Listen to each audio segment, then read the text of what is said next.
இச்செய்தியை வழங்குபவர் Aalayam associates private limited property developers. Aalayam associates private limited, number 52, third floor, 3B, Ram Darbar, sterling road, Nungambakkam, Chennai 6,34,000. நான் இங்கே அமர வரவில்லை. எல்லாரும் சொல்லுவாங்க, நீங்க அந்த சீட்ல எந்த சீட்டு கொடுக்கப்பட்டாலும் அந்த சீட்ல உட்கார்ந்துட்டான்னா வேலை செய்யலன்னு அர்த்தம். நீங்களாம் ஏங்க அரசியலுக்கு வர்றீங்க? வேணாங்க, நல்லா வராதுங்க, அது சரி வராது. ஏன் அதுக்கு ஒரு மாதிரி மூளை வேணுங்க. ஏன் நான் என்ன வேட்டைக்கா போறேன்? அதுக்கு சாதுரியம் வேணும், பதுங்கி பாயணும்லாம் சொல்றீங்களே, எதுக்கு? அது வேண்டாமே, அதை விடுங்க.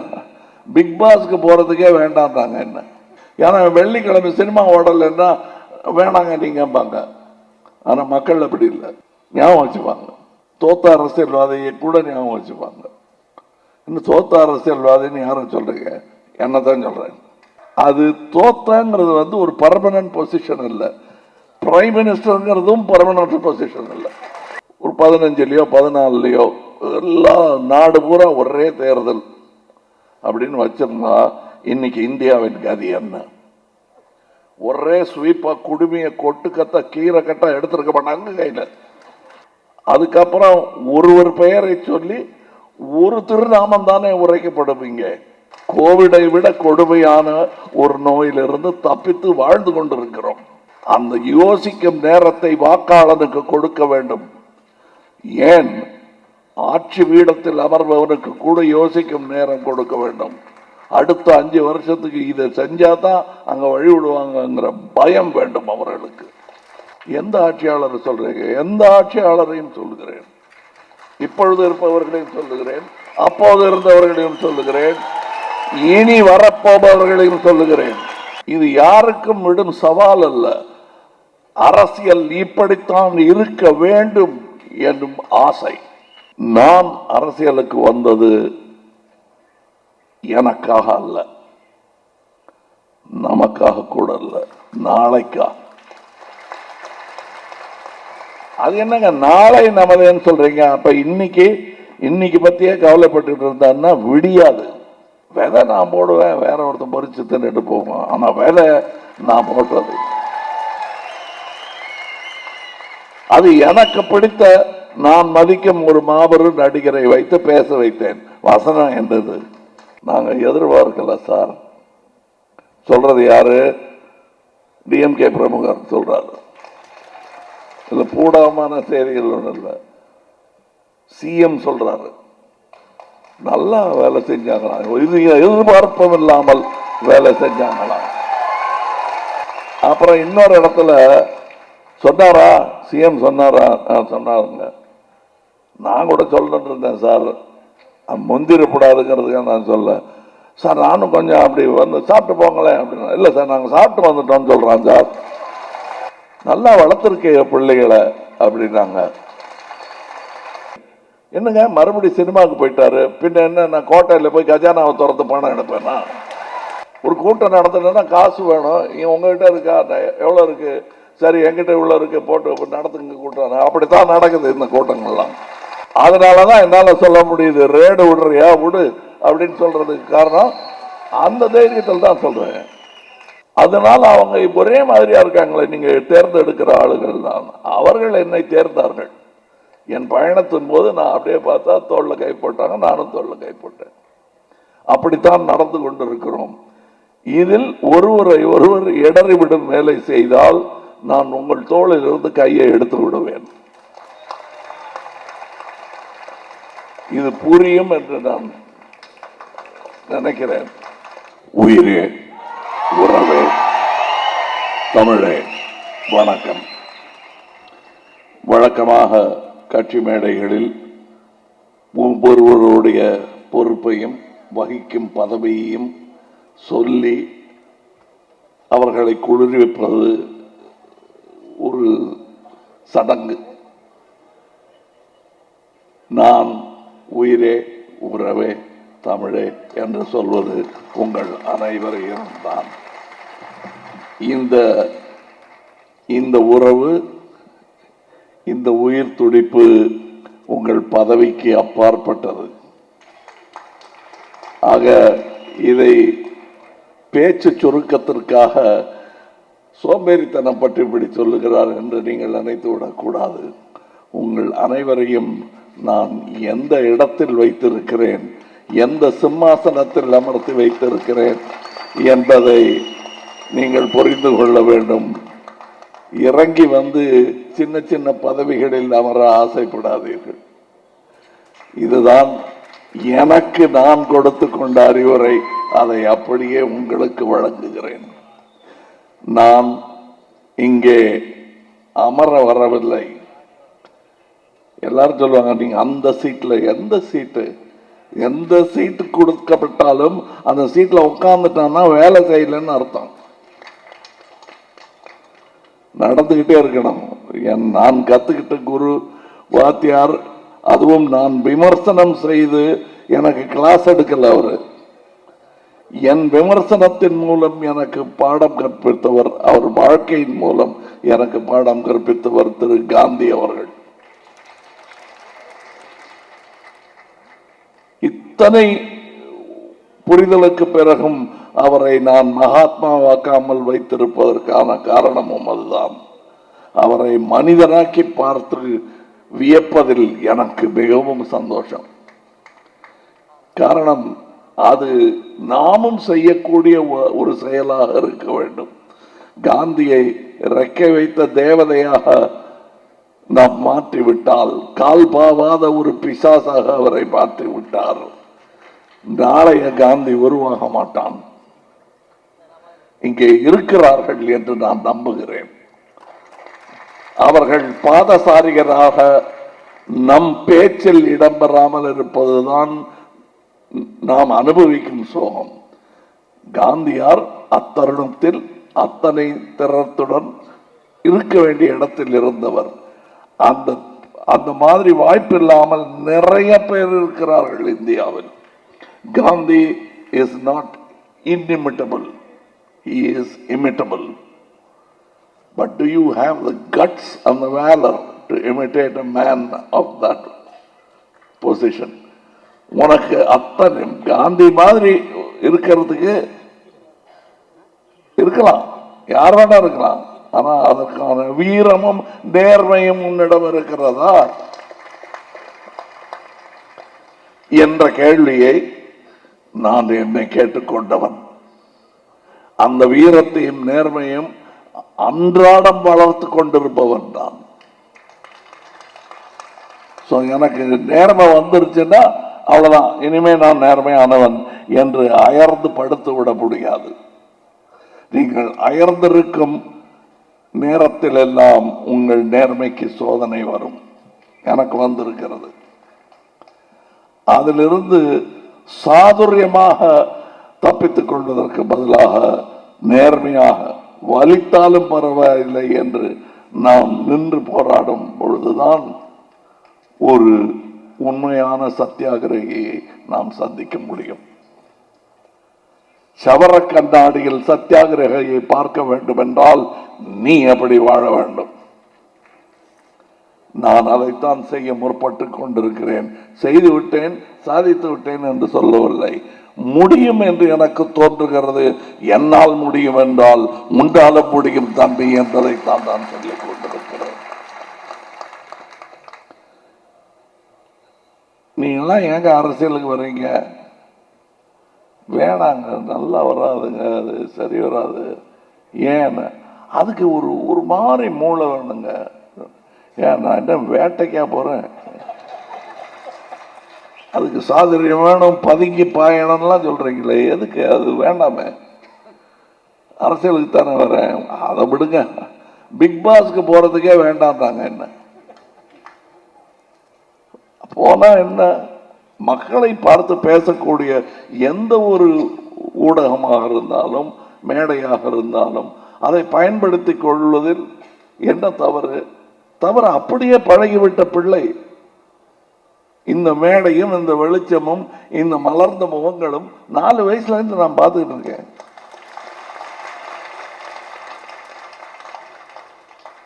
இது அடிக்ஷன்லாம் கிடையாதுங்க. இதுதான் என் வாழ்முறை. இதுதான் வாழ்க்கை எனக்கு சொல்லும் செய்தி. இதுதான், அதனால் தான் நான் அரசியலை தேர்ந்தெடுத்தேன். ஏன்னா வெள்ளிக்கிழமை சினிமா ஓடலைன்னா வேணாங்க நீங்கம்பாங்க. ஆனா மக்கள் அப்படி இல்லை, ஞாபகம் வச்சுப்பாங்க. தோத்த அரசியல்வாதியை கூட ஞாபகம் வச்சுப்பாங்க. இன்னும் தோத்த அரசியல்வாதின்னு யாரும் சொல்றீங்க? என்னதான் சொல்றேன். அது தோத்தங்கிறது ஒரு பர்மனன்ட் பொசிஷன் இல்லை. பிரைம் மினிஸ்டர்ங்கிறதும் பர்மனன்ட் பொசிஷன் இல்லை. அப்படி இருக்கக்கூடாது என்பதுதான் நாங்கள் விரும்பும் ஜனநாயகம். அதாவது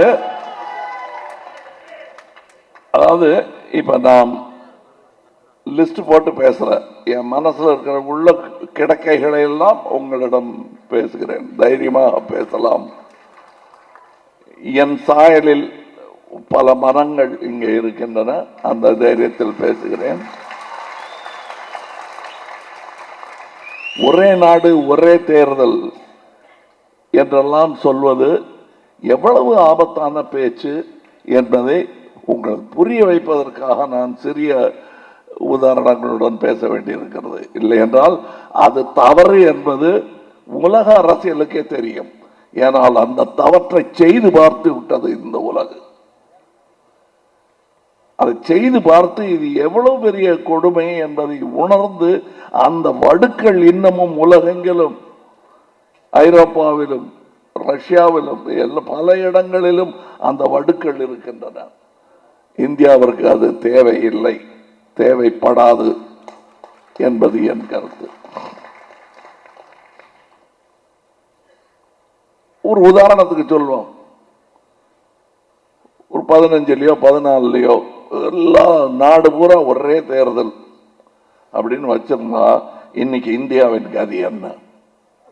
ஒரே ஸ்வீப்பா குடுமையை கொட்டு கட்ட கீரை கட்ட எடுத்திருக்க மாட்டாங்க கையில. அதுக்கப்புறம் ஒருவர் பெயரை சொல்லி ஒரு திருநாமம் தானே உரைக்கப்படுவீங்க. அப்படிப்பட்ட ஒரு டிக்டேட்டர்ஷிப்பில் வாழ்ந்து கொண்டிருப்போம். இந்த மைக்கில் நான் பேச முடியாது. அதிலிருந்து தப்பித்தோம் என்பது உங்களுக்கு புரிய வேணும். கோவிடை விட கொடுமையான ஒரு நோயிலிருந்து தப்பித்து வாழ்ந்து கொண்டிருக்கிறோம்.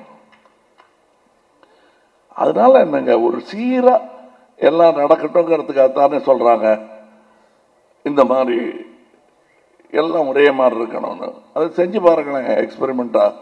எல்லா டிராபிக் லைட்டும் ஒரே நேரத்தில் பச்சை ஏறிட்டுமே.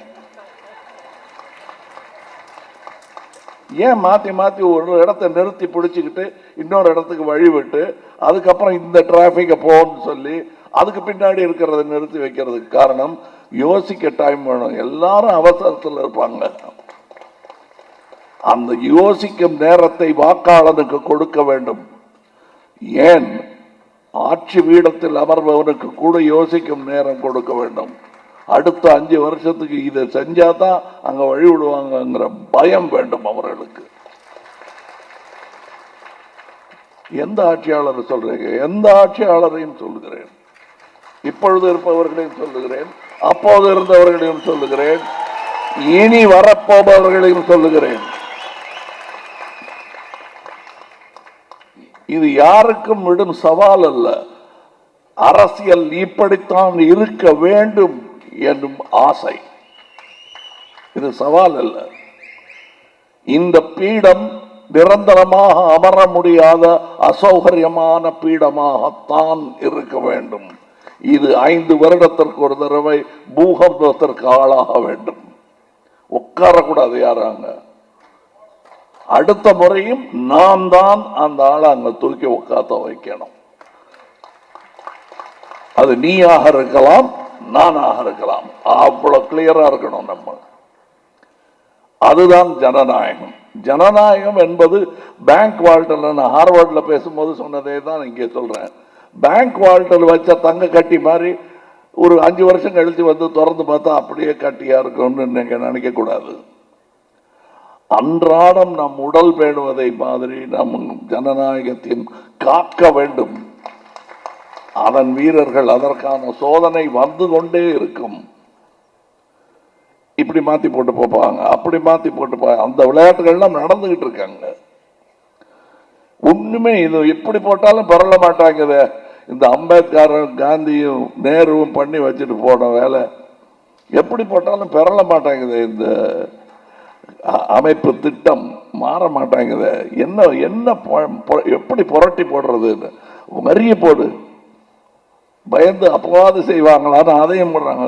நாம பாருங்க, நேர்மையாளர்கள் இந்தியாவிலேயே நேர்மையாளர்களில் ஒருவர் சொன்னா தமிழ்நாடு. ஏன்னா வரிய ஒழுங்க கட்டுறவங்க, அதுல மூத்த வேணாம். அந்த அண்ணனின் கௌரவத்துடன் நான் சொல்லுகிறேன், என் தம்பிகள் நேர்மையானவர்கள். அதற்கு நீங்கள் அவரை மதிப்பதற்கு பதிலாக தண்டனை கொடுக்க பார்க்கிறீர்கள். நீங்க சொன்னீங்க ஜனத்தொகை கட்டுப்படுத்த வேண்டும், கட்டுப்படுத்தினால் மட்டுமே இந்த நாடு செழிப்பாகும் என்று சொன்னவுடன் கேட்டது தமிழகம்தான், தமிழ்நாடு தான். இன்னைக்கு என்ன சொல்றீங்க? உங்க ஜனத்தொகை குறைஞ்சு போச்சு, அதனால நீங்க எதுக்கு அத்தனை பேரும் பார்லிமெண்ட்டுக்கு வரணும்? கொஞ்சம் பேர் வந்தா போறோம், யூபியில் இருக்கிறவங்க நாங்க பார்த்துக்கிறோம். அங்க 20 பேர் இருக்கோம், 20 இடம் இருக்கு, 20 கோடி பேர் இருக்கோம், அதனால எங்களுக்கு சீட்டு நிறைய இருக்கணும், உங்களுக்கு கம்மி அப்படிங்கிறாங்க. அப்படி அல்ல. இந்த நாட்டை நடத்தி கொண்டிருப்பது நாம் கொடுக்கும் பணம். என் தம்பியை பட்டி போடு நான் சொல்ல, பகுந்துன்பம் என்பதுதான் சொல்லுகிறேன். அவனுக்கு அங்க அள்ளி அள்ளி கொடுத்துட்டு அங்க நீங்க கர்ணனாகவும் இங்க கும்பகர்ணனாகவும் எப்படி இருக்கீங்க? நீங்க இந்த பக்கம் எழுந்து பார்க்கவே மாட்டேங்கிறாங்க. அண்ணா என்றோ சொன்ன தெற்கு தேய்கிறது வடக்கு வாழ்கிறது என்று இன்னும் அதுவா வழங்குகிறது. எப்படி அது பண்ணலாம்? ராக்கெட் விட்டாச்சு நம்ம சந்திரனுக்கு, இங்க ஒரு தூது விட முடியலையா நம்மளால? அந்த குரலாகத்தான் நாம் இருக்க வேண்டும். நான் இருப்பேன்.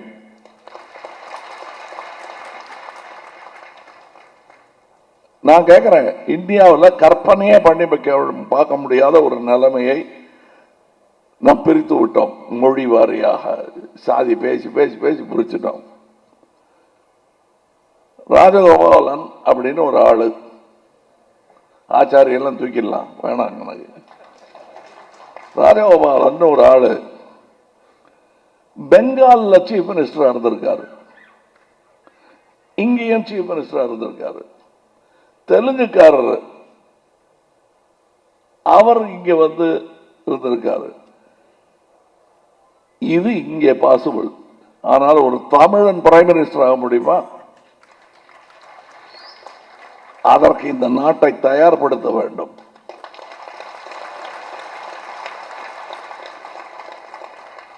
நாம் தயாராக வேண்டும் என்று சொல்லவில்லை. இதே மேடையில் நான் பேசி 20 வருஷம் ஆயிடுச்சு.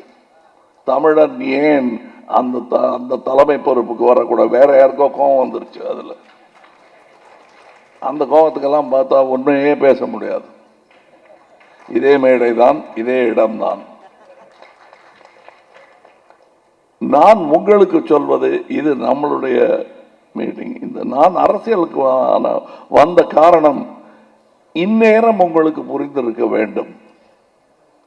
இன்னமும் புரியாதவர்கள் இருக்கக்கூடும் என்ற சோகத்தில் சொல்கிறேன்.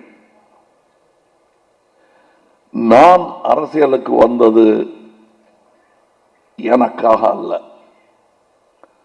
நமக்காக கூட அல்ல, நாளைக்காக. அது என்னங்க நாளை நமதேன்னு சொல்றீங்க? அப்ப இன்னைக்கு பத்தியே கவலைப்பட்டு இருந்தான்னா விடியாது. நாளையை பற்றி கவலைப்பட்டு கொண்டிருந்தால் இது ஒரு பழத்தோட்டமாக மாறும். நீ வெறும் பழந்தண்ணி விபாலா இருக்கணும்னு நினைச்சிருந்தேன்னா தோட்டமா பறந்துகிட்டு இருக்கணும். அது படத்துல கூட டைலாக வச்சிருக்கேன். அதோடைய நீட்சி தான் என்று நான் அரசியலுக்கு வந்தது. விதை நான் போடுவேன், வேற ஒருத்தன் பறிச்சு தின்னுட்டு போவோம். ஆனா விதை நான் போட்டது. அது எனக்கு பிடித்த நான் மதிக்கும் ஒரு மாபெரும் நடிகரை வைத்து பேச வைத்தேன். வசனம் என்றது அது என் வாழ்முறையும் கூட. நான் அப்படிப்பட்ட நாயகர்களாக நீங்கள் இருக்க வேண்டும் என்று நான் நினைக்கிறேன். அதற்காக ஆரம்பித்த கட்சி தான் மக்கள் நீதி மையம். நோவாய் ஹராரே என்பவர் பேரறிஞர் ஒருவர் சொல்லுகிறார், எப்படி மதம் என்பது பெரிய மாயையோ அதே போல் ஜஸ்டிஸ் ஃபார் ஆல் என்பதும் மாயை என்கிறார். ரொம்ப கடுமையான ஒரு விமர்சனம். நம் பெயர் மக்கள் நீதி மையம். அப்ப அதை எப்படி ஏற்றுக்கொள்கிறீர்கள்? கஷ்டம்தான், மாயை தான். ஆனால் அந்த மாயை கலைய வேண்டும். அதை எப்படி கொடுக்க முடியும்?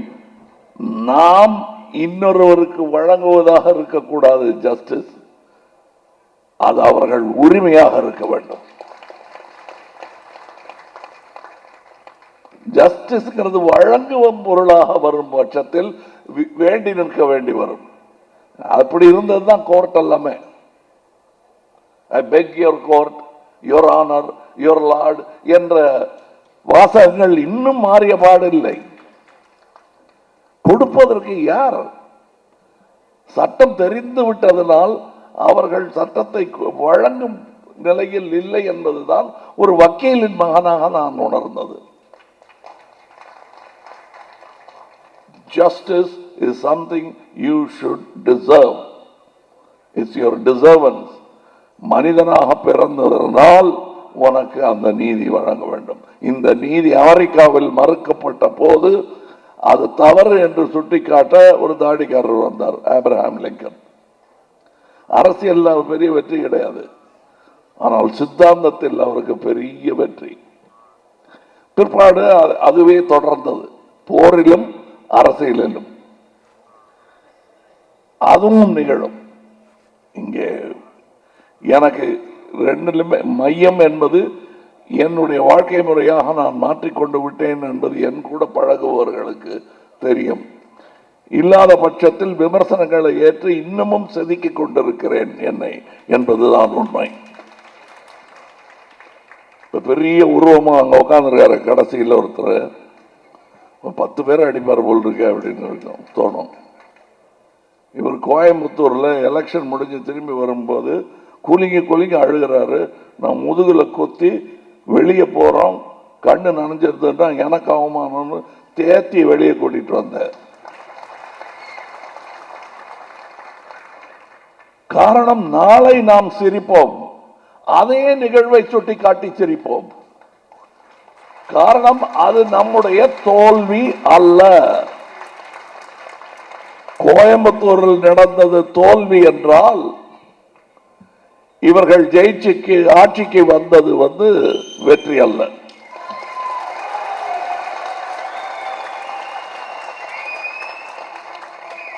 இப்ப புரிஞ்சிருக்கோன்னு நினைக்கிறேன்.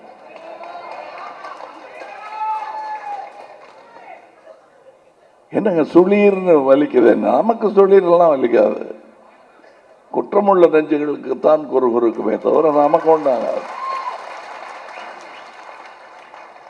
இப்ப இங்க சொன்ன அந்த வாசகங்கள் 16 படிச்சாங்க, அந்த 16 பெற்று பெருவாழ்வு வாழ வேண்டும். நாம் அந்த 16 பெறுவது எப்படி? அது உங்களால் தான் முடியும். அதாவது குறைந்தபட்சம் 5 பேர்னு உங்ககிட்ட கெஞ்சற நிலைமைக்கு கூட்டுட்டீங்களா 7 வருஷம் கழிச்சு? இது தேவை, அதை நேரம் நிறைவேற்றி இருக்கணும். பண்ணுங்க, போங்க. உங்க தலைவர் எவ்வளவு பெரிய ஆளுன்னு கூட்டம் போட்டு சொல்லிட்டு இருக்காதீங்க. உங்க கூட்டம் எவ்வளவு பெருசுன்னு காட்டுங்க. நான் எவ்வளவு பெரிய ஆளுன்னு காட்ட வேண்டிய இடத்துல காட்டுறேன். நீ கூட்டத்தை கூட்டாம எங்க தலைவர் பெரிய ஆளு பெரிய தலைவர் இன்னும் கூட்டம் கூட்டு, அப்புறம் என்ன பெரிய ஆளுன்னு சொல்லு, நானாவது நம்ப ஆரம்பிப்பேன்.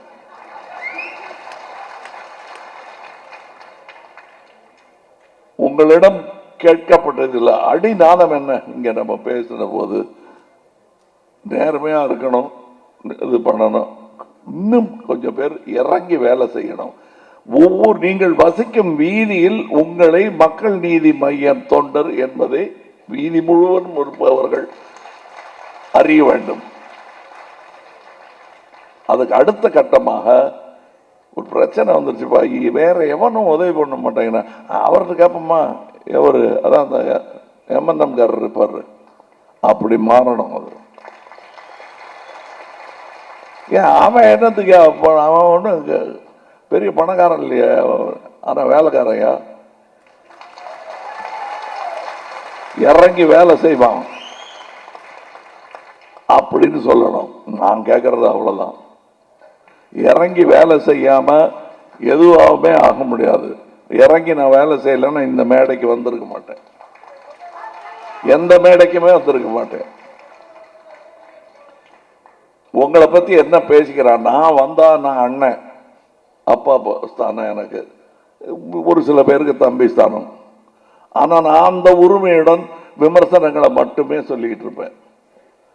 இதுக்கு முன்னாடி பாவம் என் கூட வெறும் நற்பணி, இப்போவாது நம்ம அரசியல் ஆட்சி பதவின்லாம் பேசிட்டு இருக்கோம், ஒண்ணுமே இல்லாம என் பின்னாடி வந்தவங்க எல்லாம் இருக்காங்க. அவங்கள ஒரு வார்த்தை கூட நான் பாராட்டு விழா வச்சது கிடையாது. நான் வைத்த விழாக்கள் எல்லாம் அவர்களை திட்டுவேன். அவங்களுக்கு தெரியும், இங்க இருக்கிறவங்களுக்கு வசைப்படி தான் ஆரம்பிப்பேன். இப்படி இருந்தீங்கன்னா விளங்க மாட்டேங்க நீங்க, வணக்கம் அப்படின்னு அப்புறம் தான் வணக்கமே சொல்லுவேன். ஆனா கேட்டுக்கிட்டு இருப்பாங்க. அதுல என்ன சொல்லி இருக்கேங்கிறது அவங்களுக்கு புரியும். எனக்கு தனிப்பட்ட ஒரு வண்ணம் கிடையாது. எனக்கு நிகழும் ஒரு அநீதியாகவே நான் நினைப்பேன். அவர்களுடைய சொம்பல், அவர்களுடையது. அப்ப நீ இது செய்யலைன்னா நம்ம இப்படி சொல்லி நற்பணின்னு சொல்றதுக்கு அர்த்தமே கிடையாது.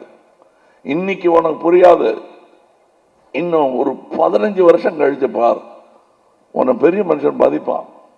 உனக்கு சொல்ற குட் மார்னிங் வேற மாதிரி இருக்கும் என்று நான் சொன்னதை அனுபவித்துக் கொண்டிருப்பவர்கள் இந்த மேடையில் இருக்கிறார்கள்.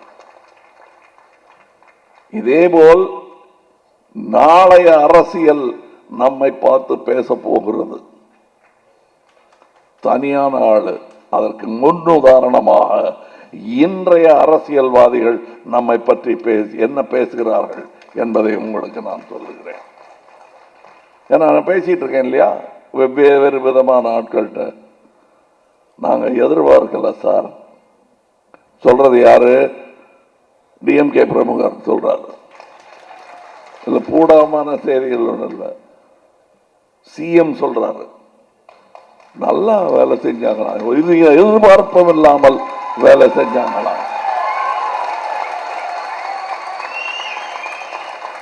அப்புறம் இன்னொரு இடத்துல சொன்னாரா, சிஎம் சொன்னாரா? சொன்னாருங்க.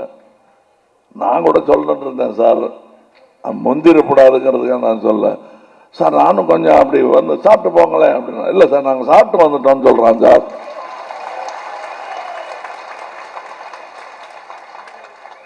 நல்லா வளர்த்துருக்க பிள்ளைகளை அப்படின்னாங்க. அன்று நான் வயத விசவுக்கெல்லாம் ஆனந்த கண்ணீர் பரிசாக கிடைத்தது எனக்கு. இந்த கண்ணீர் பிரவாகம் பெருக வேண்டாமா? அதைத்தான் சொல்றேன். நம்மளை பத்தி இன்னும் 10 வருஷம் கழிச்சு அப்படி பேசணும். அப்ப இவர் சொல்றத பார்த்தா இங்க ஒண்ணும் தேராது போல் இருக்கு அப்படின்னு சில மனங்கள் கொந்தளிக்கலாம். என்ன எது தேத்தணுமோ அதை தேத்துக்க, முதல்ல அதை தேத்திக்க, பாக்கி எல்லாம் தேரும். மக்கள் என்ன கொடுக்குறாங்களோ அதுதான் உங்களுக்கு உகந்தது. நீங்க எடுக்கிறது உங்களுக்கு சொந்தமானதல்ல, அவங்க கொடுக்கிறது தான் சொந்தமானது. இதை நோக்கித்தான் நகர்ந்து கொண்டிருக்கிறோம். 26 நோக்கி நகர்ந்து கொண்டிருக்கிறோம். அதற்கான ஏற்பாடுகளை நீங்கள் செய்தே ஆக வேண்டும். இதை நான் உங்களிடம் வேண்டி கேட்டுக்கொள்கிறேன் என்று சொல்ல வைத்தால், இதுக்கு முன்னாடி தலைவன், நிகரில்லா தலைவன் நீங்க சொன்னதுக்கெல்லாம் அர்த்தம் இல்லாமல் போயிடும். இதை என்னுடைய அன்பு கட்டளையாக நீங்கள் ஏற்க வேண்டும். அப்பத்தான் நீங்க என்னை தலைவன் என்று சொல்வதை நான் நம்பும் நிலைமை வரும். அதை நீங்க பண்ணுங்க. நிஜமாவே நான் சொல்றேன், இவங்களுக்கு 40 வருஷம் முன்னாடி சொன்னதை சொல்றேன், அதோட விளைவுகளை நீங்கள் வியந்து பார்க்கத்தான் போகிறீர்கள். உலகம் பார்க்கறது இருக்கட்டும், நீங்களே வியந்து பார்ப்பீர்கள். கொஞ்சம் அப்படி நகர்ந்தோன்னா என்ன ஆகுதுங்கிறத நீங்களே புரிஞ்சுக்கிட்டு இருப்பீங்க. இப்ப பட் பொறுமை வேண்டும் தான். இது ஒரு வித்தியாசமான விவசாயம். போட்டுட்டு அப்படி தோண்டி தோண்டி மண்ணை நோண்டி நோண்டி விதை வளர்ந்துருச்சான்னு பார்த்துட்டு இருந்தா வளராது. அடுத்து போய் தண்ணி போட்டுட்டு வரணும், ஊற்றணும், நீங்க தூங்குறத படி தூங்கிட்டு இருக்கணும், காலையில் எந்திரிக்கணும், பல் துளக்கணும், அதெல்லாம் அந்த ஆரோக்கியம்லாம் இருக்கணும். நானும் அதைத்தான் செய்து கொண்டிருக்கிறேன். என்னங்க மறுபடியும் சினிமாவுக்கு போயிட்டாரு, பின்ன என்ன நான் கோட்டையில் போய் கஜானாவை துரத்து பணம் எடுப்பேன்னா? வேலைக்கு தான் போய் ஆகணும். நான் ஒரு கூட்டம் நடத்துனா காசு வேணும். உங்ககிட்ட இருக்கா? எவ்வளோ இருக்கு? சரி, என்கிட்ட இவ்வளோ இருக்கு, போட்டு நடத்துங்க கூட்டம். அப்படித்தான் நடக்குது இந்த கூட்டங்கள்லாம். அதனாலதான் என்னால சொல்ல முடியுது, ரேடு விடுறியா விடு அப்படின்னு சொல்றதுக்கு காரணம் அந்த தைரியத்தில் தான் சொல்றேன். அந்த தைரியம் தொடரும். அப்படின்னா நான் வேலை செய்யணும். என் சினிமாவுக்கு போறத கேவலமா பேசுறாங்க. நீங்க முழு நேர அரசியல்வாதி இல்லைங்கிறாங்க. ஏங்க அரசியல்வாதிகள் உட்காந்து சீட்டாடுற போட்டோ எல்லாம் நான் பார்த்துருக்கேன். அந்த நேரத்தில் என்ன பண்ணிட்டு இருக்காங்க? பெரிய பெரிய தலைவர்கள் சீட்டாடுறதையும் டின்னர் சாப்பிட்றதையும் பார்த்துருக்கேன். அப்ப அந்த முழு நேர அரசியல்வாதி எவனுமே இல்லை என்று பெரியார் சொன்னதுதான் கரெக்ட். 8 மணி நேரம் தூங்குறவன் எவனுமே முழு நேர அரசியல்வாதி இல்லை. ஏன்னா வேற கனவுல எல்லாம் இருப்பான்.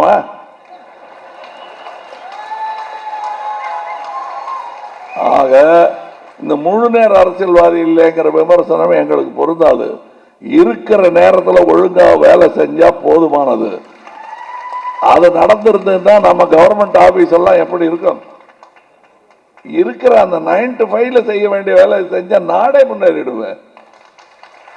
செய்யறது இல்லை. நாம செய்யற வேலை கரெக்டா செய்யுங்கன்னு தான் நான் சொல்றேன். முழு நேர அரசியல்வாதியாகி குடும்பத்தெல்லாம் தெருவில் விட்டுட்டு என் கூட வாங்கன்னு நான் சொல்ல. தெருவில் வாங்க, ஆனா குடும்பம் நல்லா இருக்கணும். நான் அதைத்தான் பண்ணிட்டு இருக்கேன். நான் எந்த தியாகமும் பண்ணல. நான் காந்தியாரின் தோழன், தொண்டன், மாணவன், விமர்சகனும் கூட. அந்த அளவுக்கு நாம நம்மை வருத்தி கொள்ள வேண்டிய அவசியம் கிடையாது. அவர் முன்னுதாரணமாக நம்மை காட்ட முன்வந்தார்.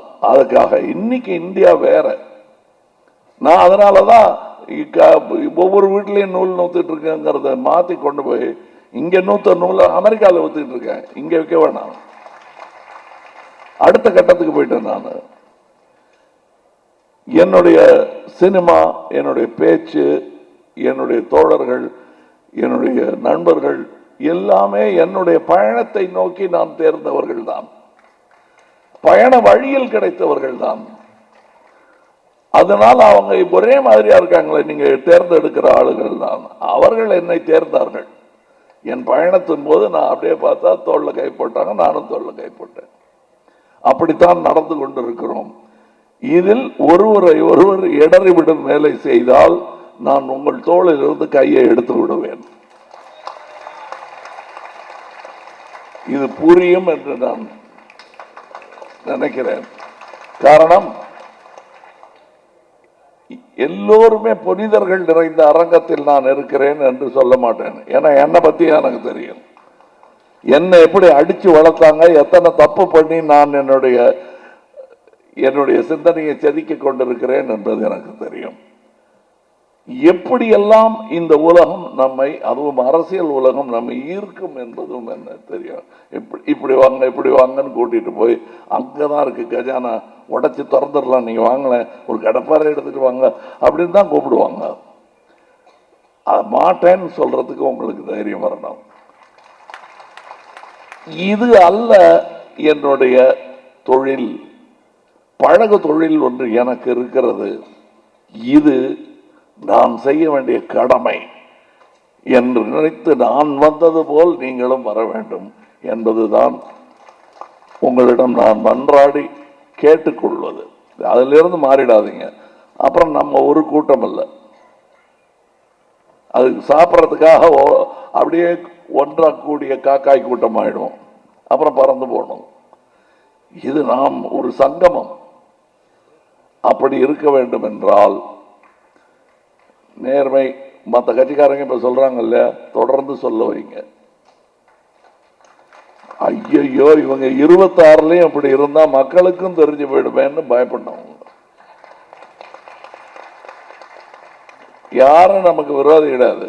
ஏன்னா எனக்கு பெரிய இடைஞ்சல்கள் கொடுத்தவங்கலாம் நான் இன்னைக்கு பார்த்து வணக்கம் சொல்லிட்டு தான் இருக்கேன். துரத்தி நாட்டை விட்டு அனுப்பிச்சிருவாங்க போல் இருக்குன்னு நான் நடத்திட்டு இருந்தவங்கலாம் பார்த்து நல்லா அன்பா வணக்கம் சொல்லிக்கிட்டு இருக்கேன். அன்பு நான் அன்றாடம் பழகுவது, அறிவு நான் அன்றாடம் வளர்த்து கொள்ள முயற்சிப்பது. இது ரெண்டும் நான் செஞ்சுக்கிட்டே இருப்பேன். மற்றபடி இந்த சின்ன குஸ்திகளுக்கெல்லாம் என் மேல மண்ணும் கொட்டாது. அது கீழே விழுந்தவங்களுக்கு தெரியும். நன்றி. உங்களுக்கு நாளை நமதே என்பதற்கான அர்த்தம் விளங்கி இருக்கும். அதில் பூடகமான கருத்து இப்ப எனக்கு என்னன்னு கேட்க ஆரம்பிக்காதீங்கிறது தான். நாளை நமதாகும். அதை கட்டுவித்த சிற்பிகள் நாம் ஆவோம். அதுதான். நாளை ஆகணும்னா இன்னைக்கு நாளைக்கு நாளன்னைக்கு எல்லாம் வேலை செஞ்சுக்கிட்டே இருக்கணும். இதை செய்யுங்கள். நாளை நிச்சயம் நமதே. வணக்கம்.